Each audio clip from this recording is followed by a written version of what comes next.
আজি বিষ্ণুৰাভা দিৱসৰ এই পূৰ্ণ স্মৃতিত আপোনালোক মুম্বাইবাসী ৰাইজ একেলগ হৈছে আৰু গগনা সাহিত্য শাখাৰ দ্বাৰা আয়োজিত এই অনুষ্ঠানলৈ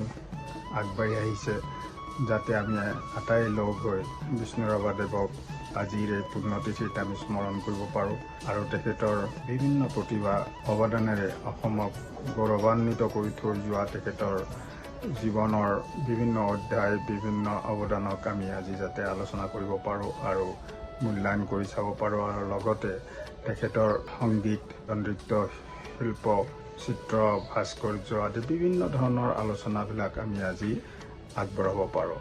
মই অতি সুখ পাইছোঁ এইকাৰণে যে নতুন প্ৰজন্মৰ মাজত আপোনালোকে এই সুন্দৰ এটা ভাৱধাৰণা আনি দিব পাৰিছে এনেকুৱা ধৰণৰ